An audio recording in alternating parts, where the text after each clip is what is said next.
Hi YouTube, welcome back to another episode of the Phasmo miniseries. Episode 5, we are going to kind of talk about repelling the ghost, escaping the ghost during a hunt. We've gotten kind of to the point here now. We've figured out where the ghost is, what the ghost is. We've worked through the optional objectives. So now we're going to cover the illustrious hunting, repelling, and escaping. The biggest thing you're going to need a lighter, and you're going to need a smudge stick. So when you have the smudge stick in your hand with the lighter, by pressing F if you're using default controls, it will light the smudge stick.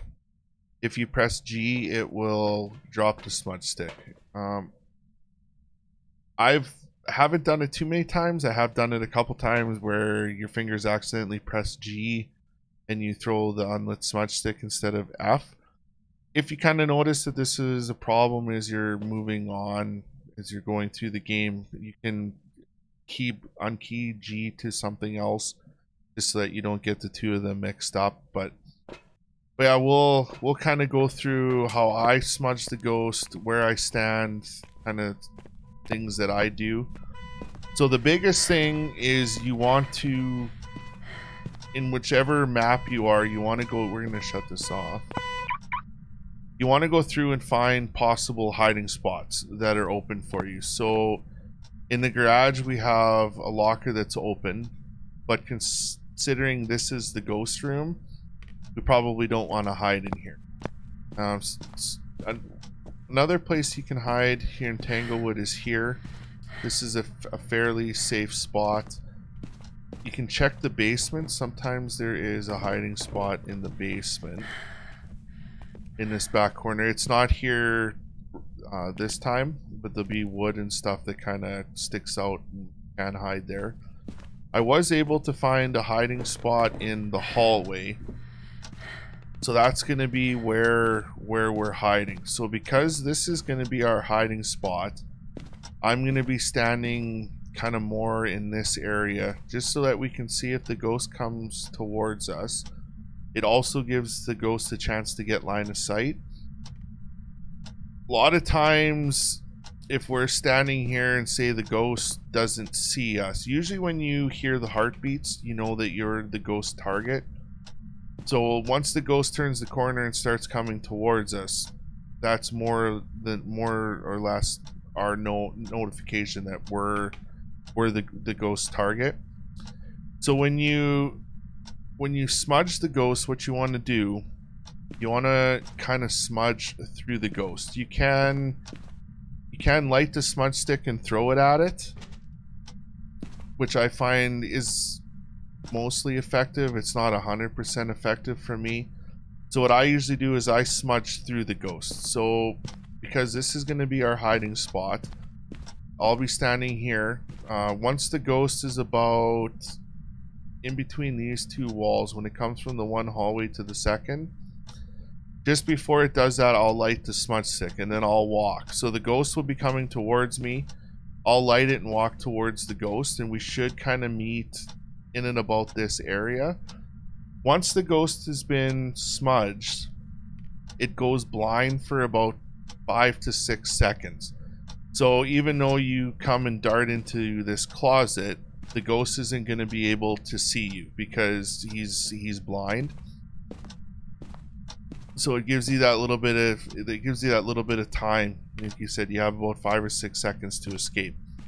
One thing you want to kind of know about the closet. So when you hide, so we'll repel the ghost. Like I said, when the ghost is about here, we'll light the smudge. We'll walk towards it. We'll meet him about here, and then I'll come in and hide. The very first thing I'll do when I turn the corner like this, I'll turn off my flashlight.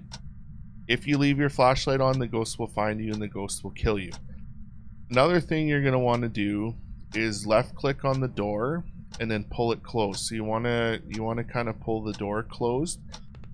With the closets and how the door mechanics work in the game, you don't have to have both closet doors closed. As long as you're hiding behind one, like if you close the door and you're standing here, the ghost can still see you. and the ghost will reach into the closet and kill you.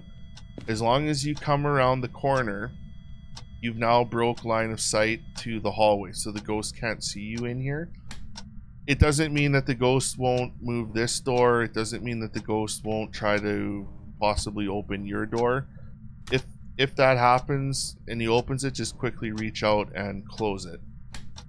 Another reason I like leaving this door open in the closet, so say you're here and another person's in the house or whatever and he's over here. Say a person without a smudge stick is over in that and I'm over in this hallway. So because the ghost is going to be coming out of the garage, I'm going to be the first person it sees, so the ghost is going to come towards me. So as soon as a hunt goes, this person over here is going to go hide. So if he goes into that closet and closes both of the doors, once I smudge the ghost, I'm running this way too. So if I come around the corner and both of these doors are closed and they're hiding inside, I now have to run, open the door, scooch around the corner to hide. So leaving one door open in a closet hiding space makes it a lot easier for people that are trying to scramble in. Plus it also lets people know that that is a hiding spot. So like if you have, so like see this one here is closed, it's blocked. So then I just leave these doors closed because it's a sign that if someone comes running, people that have played with me long enough will see both doors closed. They know you can't hide there. Come around the corner, oh, I can hide here. So then they dart in, come behind this corner and hold the door. So that's kind of where lockers are a little bit different. You can pack 4 people into a locker if you want. But basically for a locker, you just come in, grab the door, close it, and then if you have your flashlight on, make sure your flashlight's off. But you always want to make sure when you're hiding that your flashlight's off. You're not actually holding the camera out. So like you don't want to be hiding like this, because if you're holding a camera, the camera's active. It's an active electronic. The ghost will find you and the ghost will give you eternal death hugs. And that goes for anything else. If you've got a parabolic, if you have the EMF, if you have the spirit box, a video camera, you always want to make sure that you scroll off.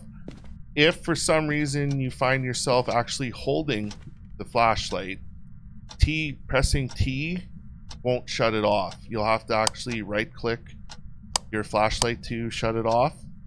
But for the most part, I don't have my flashlight out like that because I'm usually holding a smudge stick.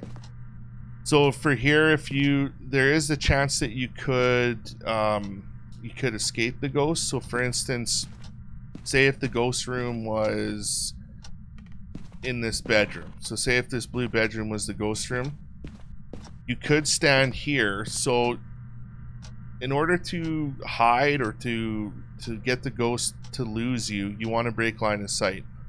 So if the ghost is coming out of this blue bedroom, he'll see me, he'll start walking. As soon as I come around the corner, the ghost has lost line of sight. So he doesn't know where I am, but he does know that I was here last. So the ghost is going to come walking here. If when the ghost gets here, I'm already down here, the ghost has no clue where I am. So it's like pretty much starting an all new hunt all over again. You used to be able to hide behind doors. It was a very effective hiding spot. In order to hide behind a door now, you have to successfully break line of sight twice. So if the ghost is coming, say here, and he sees me here, and then so I now broke line of sight once. If I come down into the basement, I've now broke line of sight twice because I've moved behind enough walls and stuff that the ghost doesn't know where I am anymore. Then if all of a sudden, say the ghost goes into the garage and he's in the back corner, I come sneaking up, I can come walking behind this door and I can close and hide behind it. So the doors still can work as possible hiding spots. They're not as safe as they once were. Another thing that they've changed too the ghosts now look behind an open door. So if the ghost comes walking here, sees this door open, he's going to come here and take a peek and see if I'm hiding here. So that's why you want to make sure you broke line of sight a couple times. Another thing that does work too is you can just leave this door closed, because there is the possibility that the ghost will just come and open the door. So you can kind of sit like this. If the ghost opens the door, you can then pull the door close to you. But with their new door mechanics for hiding and stuff, the lockers and closets have become the safer option for hiding. I'm not saying that in a bind hiding behind a door isn't a possibility to you. It's just not as safe as a possibility as it once was. So escaping, like I said, it'll, as long as you break line of sight twice or once, you can escape the ghost. Depending on the map you're in, it makes it a little bit harder to break line of sight, just because depending on how the map's set up. So if the ghost were to come from, say, the dining room, excuse me, the ghost would see me here. So as soon as I run here, I would break line of sight, but there's a chance by the time I come around a corner or duck into one of these rooms, the ghost might already be at the corner and see me. So then the ghost will know that, okay, he went into this room, I'm going to go look in this room.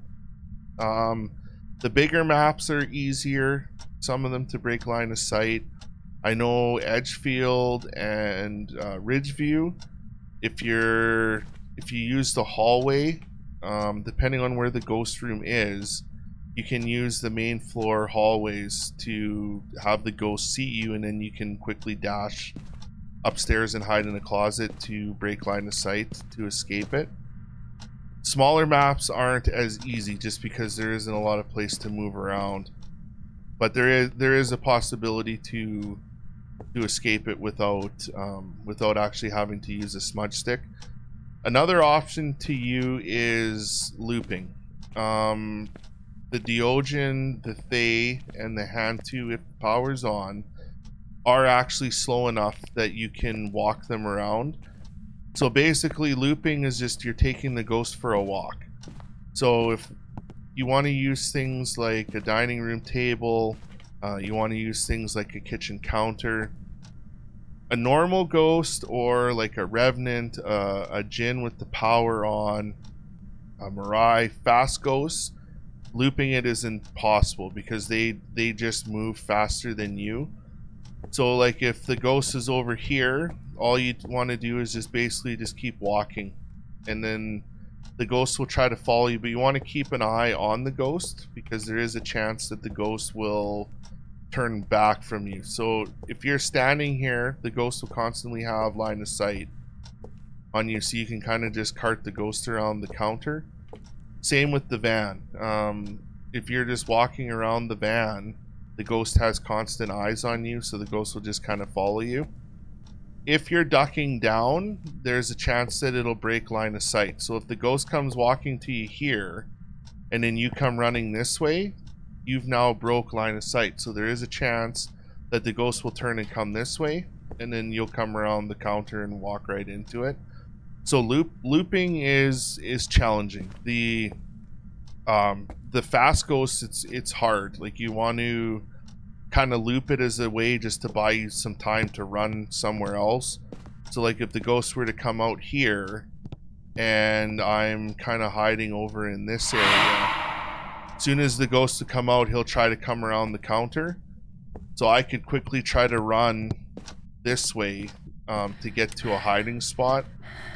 So there is a possibility. It's very risky. It's kind of like a last ditch effort if you get caught and you don't have a smudge stick, but being prepared with a smudge stick obviously is the easier.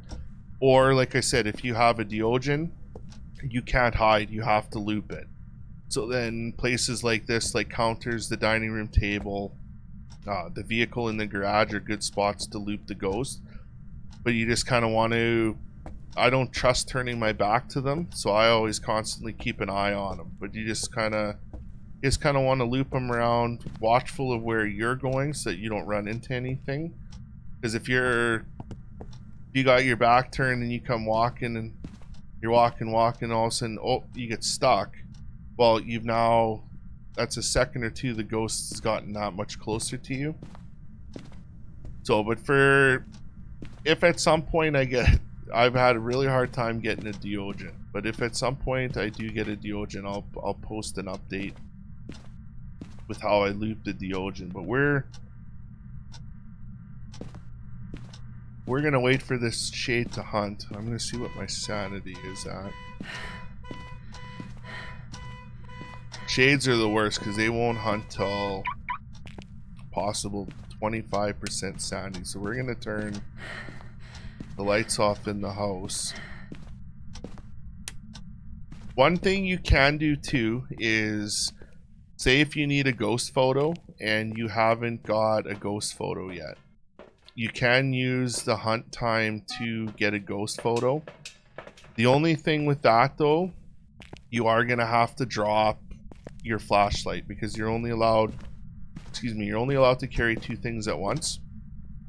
So if you're standing here, as soon as the ghost comes around the corner, you can start snapping a picture. The only thing you're going to want to do is, before you do that, so say if the flashlight is my camera, the ghost comes around the corner, starts snapping pictures. Once the ghost gets to about here, you're going to want to make sure that you scrolled up or scrolled down so that your smudge stick is in hand. I've tried many times to light my lighter, or you miss everything and then the ghost just walks in and kills you. So trying to do a photo while repelling it is tricky. It's a lot easier if you're playing with other people, because then you can just have one other person standing beside you, and then you can be standing here with the smudge stick. So he's worried about taking the photo, you can just snap a whole bunch of pictures. And then the other person can worry about smudging.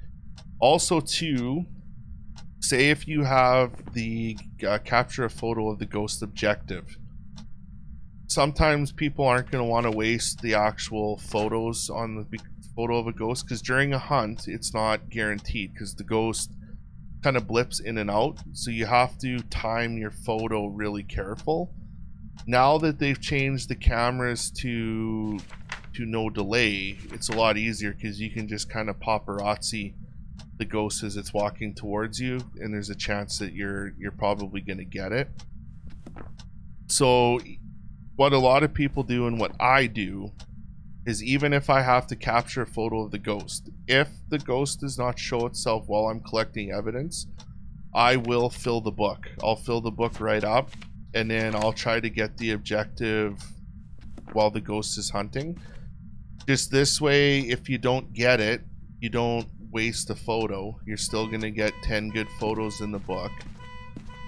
And then, like I said, if you don't get it, you're out a photo in the book and you're out the objective. So I'll usually still, if I can, I'll fill the book and then try to get a photo while it's hunting. So we're just gonna hang out and wait, and then I'll show you guys what repelling the ghost looks like. So yeah, the biggest things is you want to make sure, so the ghost will be about right here when I light the smudge. And then what I'll do is, like I said, I'll just walk towards it. Well, we'll meet in about the middle. I'll veer off into the closet.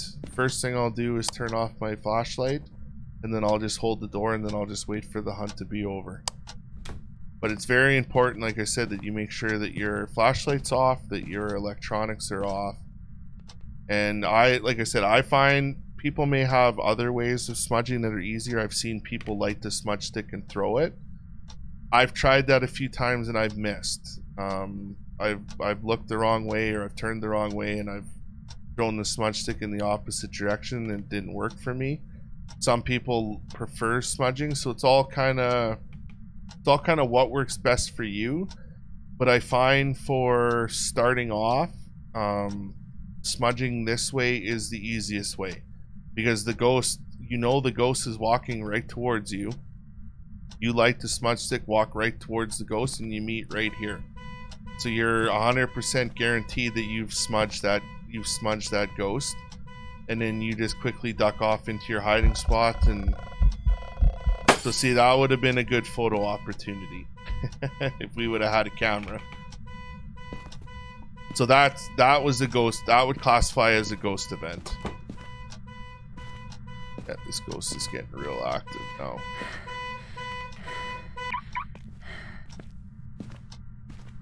It's funny that it's just getting active now. It's done nothing the whole hunt.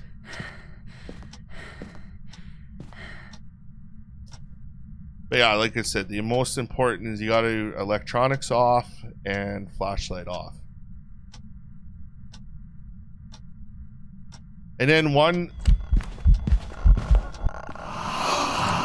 Ooh.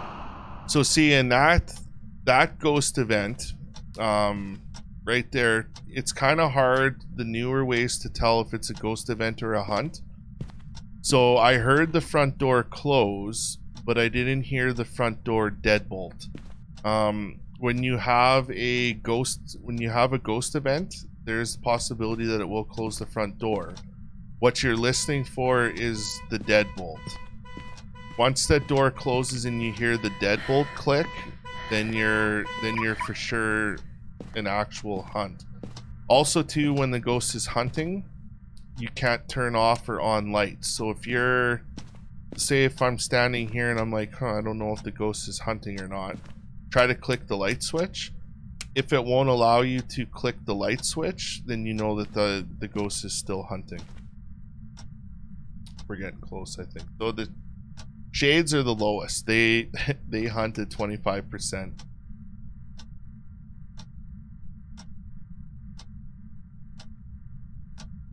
I know lots of people have asked, they're like, well, how do you repel?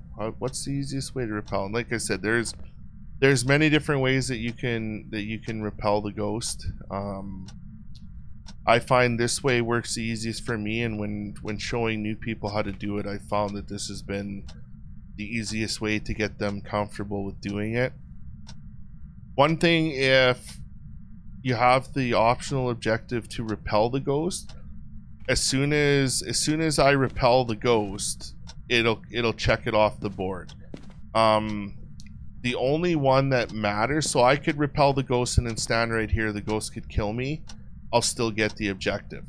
The only one that really matters is escape. So if I have to repel and escape it, if I repel it and then run into the closet and I leave my flashlight on, the ghost comes and kills me, it's not a successful escape because the ghost did kill somebody. But the minute the ghost is repelled, it'll actually check it off. So you kind of want to be mindful if you're playing with a group. Lots of people sometimes like being in the house. Unfortunately, if you have the escape one, it's easier. So see there, the deadbolt clicked, so it's hunting.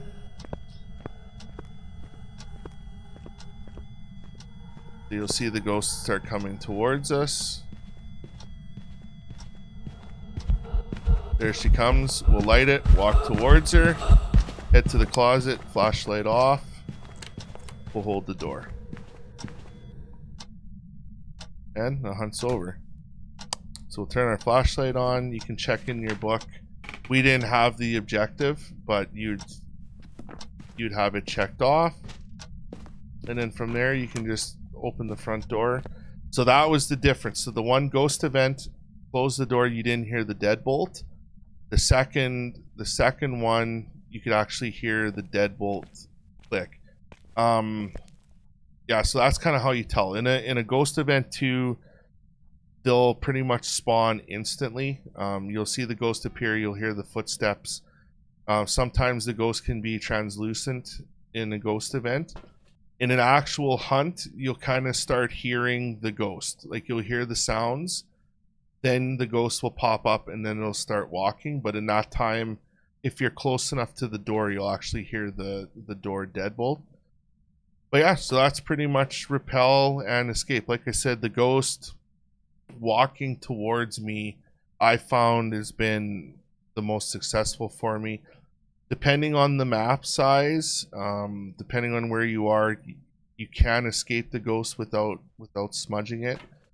Always make sure, even if you're gonna go for the escape without smudging, so always make sure you have a smudge stick with you. So like what I could have done, so say if I would have escaped the ghost or been hiding in the closet trying to bleed my sanity, if I'm hiding in here, sometimes the ghosts are really quick. So if you're holding the door shut, sometimes if the ghost walks by and rips the door open, you don't have a lot of time to grab the door and close it again.